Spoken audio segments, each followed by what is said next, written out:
Yeah. That's what's so funny. It's like there's one difference. Yeah, that is one difference with people, arming military-wise in general. They have a different level of. Usually, they'd be kind of nervous because they wouldn't really know what you were there for. Sometimes we go into villages and we have to explain that we weren't Russian.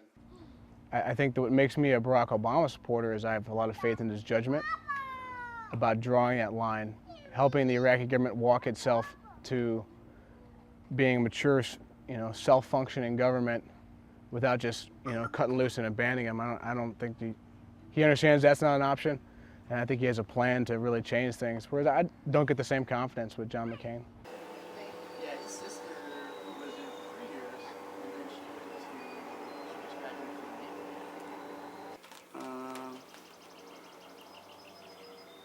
from the One of the stores had a 7-Eleven outside.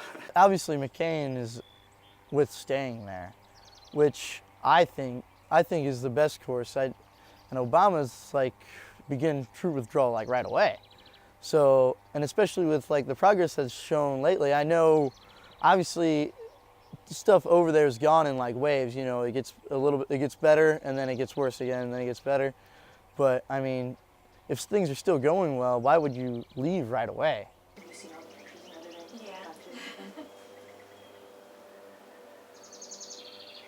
Obviously, just because you were in the military doesn't mean you're going to make a good president. That doesn't mean anything. But I mean, he was an officer in the Navy, so you got to have some kind of leadership skills.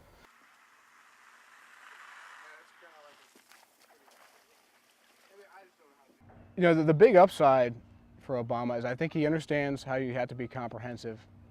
He knows you have to fight the war on many different fronts, but diplomatic as well as economic, not just military. I think he also understands that the Iraqi government has to be held accountable.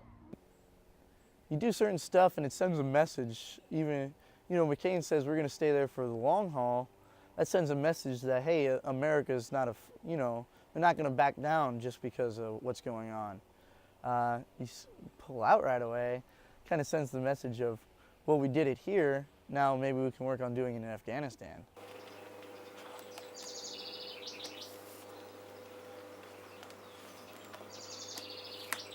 For all of us Iraq vets, we're a little torn by the election because we're sick of the war and we're sick of the status quo. We want it to be over, but we really want it to be over, on good terms and to see things work out for the Iraqi and American peoples. For a lot of people to try and manage that, when you're going to be deployed like 1 out of every 5 years, try and keep that up with an actual profession.